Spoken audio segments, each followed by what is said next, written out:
কোনো ধরনের কাউকে স্পেস দেওয়া যাবে না, একদমই না। জনগণ আমাদেরকে বিনা পয়সায় ভোট দিছে, একটা পয়সা আমি খরচ করি নাই, একটা পয়সাও না। 100 টাকা একটা এমপি ইলেকশন করছে, আমি 100 টাকাও খরচ করি নাই। তো সুতরাং আমার দায়বদ্ধতা হচ্ছে দেবিদ্বারের মানুষের কাছে, যে পুরা দেবিদ্বার একটা চিত্র উঠে আসছে। এর মাঝখানে আমাদের সরাসরি যে আইন শৃঙ্খলার যে বিষয়গুলো রয়েছে, মাদকের যে সমস্যা, তারপর হচ্ছে কিশোর গ্যাং, তারপর হচ্ছে আমাদের এদিক থেকে আছে মাটি কাটা, ইফটিজিং, এই জায়গাগুলো নিয়ে কথা হয়েছে। এক্ষেত্রে আমরা আমাদের ওসি মহোদয়ের দৃঢ় ভূমিকা আমরা প্রত্যাশা করি, এবং ওসি মহোদয়ের কাছ থেকে আমরা প্রত্যাশা করি যে ওনার যে অফিসাররা আছেন, ওনার জুনিয়র অফিসার বা ওনার যে ওয়ার্কফোর্স আছেন, উনি এটার শতভাগ ইউটিলাইজ করবেন, এবং উনি স্বপ্রণোদিত হয়ে ওনার যে আইনগত জায়গা থেকে উনি আইনগত পদক্ষেপ নেবেন। আর আরেকটা বিষয় যেটা কিশোর গ্যাং এবং ইফটিজিং, এটা প্রতিরোধের ক্ষেত্রে আমি আপনাদেরকে একটা বিষয় রিকোয়েস্ট করবো। কিছুক্ষণ আগে এটা নিয়ে কথা বলেছি, আপনারা শান্তি রোড এবং দেবিদ্বার যেই নিউ মার্কেট থেকে শুরু করে নিউ মার্কেটটা আপনারা সিসিটিভির আওতায় নিয়ে আসেন, তাইলে আমরা কিশোর গ্যাং এবং হচ্ছে ইফটিজিং প্রতিরোধে আমরা একটা দৃশ্যমান একটা পদক্ষেপ নিতে পারবো। হসপিটালের সামনে ফুটপাতে দোকান বসতে বলছিলাম, আমরা তাদেরকেও আমরা বলবো যে এখান থেকে শুরু করে একদম আপনার হসপিটাল পর্যন্ত আমরা কোনো ফুটপাতে আমরা দোকান বসতে দিব না। তাদের সবাইকে আমরা হচ্ছে ওই যে কি যেন বলে এটা, জেলা পরিষদের মার্কেটে এবং পৌরসভা মার্কেটে তাদেরকে ওইখানেই বসতে হবে। এর বাইরে জিরো টলারেন্স, কোনো ধরনের কাউকে স্পেস দেওয়া যাবে না, একদমই না। মানে এখানে মানবিকতা যদি দেখাইতে যাই, তাহলে এখানে হচ্ছে আমাদের নাগরিক সুবিধা হচ্ছে এখানে বিঘ্নিত হয়। এখানে যেহেতু অলরেডি আমাদের স্পেস করা আছে, সুতরাং এখানে আমাদের মানবিকতা, এখানে আমাদের কম্প্রোমাইজ করতেই হবে। আর আমরা তো অমানবিক হইতেছি না, তাদেরকে তো আমরা জীবিকার ব্যবস্থা করেই দিচ্ছি, তাদেরকে তো আমরা স্পেস করেই দিচ্ছি।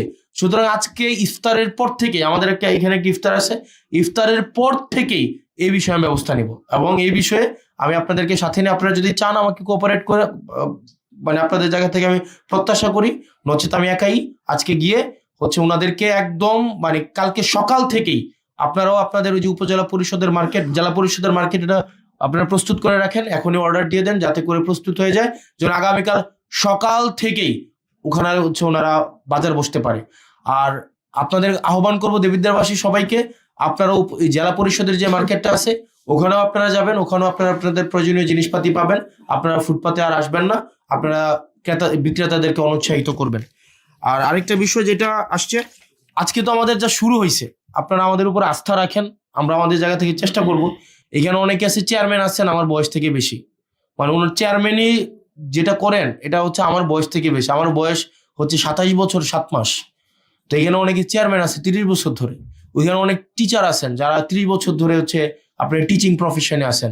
বাসার কাকা তো হচ্ছে ধরেন উনি সাংবাদিকতা করেন আজকে কত সাল থেকে, উনি 50 বছর ধরে। আমার আব্বার বয়স 50 হইছে মনে হয়, সম্ভবত 50-52 হবে। তো সেই জায়গা থেকে আপনারা যারা আছেন, আমি আপনাদের সহায়তা চাই। এখানে আপনারা প্রত্যেকটা প্রফেশনের মানুষ, আমরা কিন্তু এক একজনের প্রতিযোগী না, আমরা এক একজনের সহযোগী। আপনারা যারা জার্নালিস্ট আছেন, বিভিন্ন প্রফেশনালস আছেন, বিভিন্ন ইউনিয়নের চেয়ারম্যান আছেন, আপনাদের চেয়ারম্যানদেরকে অনুরোধ করব, আপনারা এই বিষয়গুলো আমরা পরে কথা বলবো সমন্বয় মিটিংয়ে। তো আমরা সহযোগিতার ভিত্তিতে প্রত্যেকটা ডিপার্টমেন্ট যদি আমরা এক একজনকে আমরা সহযোগিতা করি, তাইলে আমরা একটা সুখী সমৃদ্ধ উন্নত দেবিদ্বার গড়ে তুলতে পারবো, এবং নাগরিক বান্ধব একটা দেবিদ্বার গড়ে তুলতে পারবো। আমরা প্রত্যাশা করি প্রশাসন আমাদের কিন্তু বিরুদ্ধে না, বা আমরাও প্রশাসনের বিরুদ্ধে না, আমরা কিন্তু এক একজনের পরিপূরক। তারাও তাদের জায়গা থেকে চেষ্টা করে। এখানে যে অফিসারগুলো আছে, ওই অফিসারগুলো কিন্তু তাদের সততা, দক্ষতা, মেধা দিয়ে আজকে তারা এই চেয়ারগুলোতে আসছে। উনি যে এই পোশাকটা পরে আছে, এটার পিছনে কিন্তু ওনার শ্রম, মেধা এবং ওনার ত্যাগ অনেক কিছুই আছে। আমার পাশে যে 2জন অফিসার আছেন, তারা বাংলাদেশের সবচেয়ে কঠিন 2টা পরীক্ষা দিয়ে তারা হচ্ছে এই চেয়ারগুলোতে আসছেন, এবং এই চেয়ারগুলা বসা কিন্তু আমাদের ভবিষ্যৎ প্রজন্মের স্বপ্ন এবং লক্ষ্য। তো সেই জায়গা থেকে আমরা তাদেরকে কোঅপারেট করব। একই সাথে সাথে আমরা আপনাদের সর্বোচ্চ আপনাদের পেশাগত কোঅপারেশন আপনারা প্রত্যাশা করি, যাতে করে আমরা একটা গতকালের থেকে আজকে একটা ভালো দেবিদ্বার, এবং আজকের থেকে আগামীকাল যেন আজকের তুলনায় একটা ভালো দেবিদ্বার আমরা জনগণকে দিতে পারি। জনগণ আমাদেরকে বিনা পয়সায় ভোট দিছে, একটা পয়সা আমি খরচ করি নাই, একটা পয়সাও না। 100 টাকা একটা এমপি ইলেকশন করছে, আমি 100 টাকাও খরচ করি নাই। তো সুতরাং আমার দায়বদ্ধতা হচ্ছে দেবিদ্বারের মানুষের কাছে, যে ভোট দিছে তার কাছে, যে ভোট দেয় নাই তার কাছেও, এবং আমি আমার সর্বোচ্চটা দিয়ে, আমি শতভাগ দিয়ে আমি সব নাগরিকের জন্য একটা নাগরিক বান্ধব দেবিদ্বার গড়ে তোলার জন্য আমি চেষ্টা করব।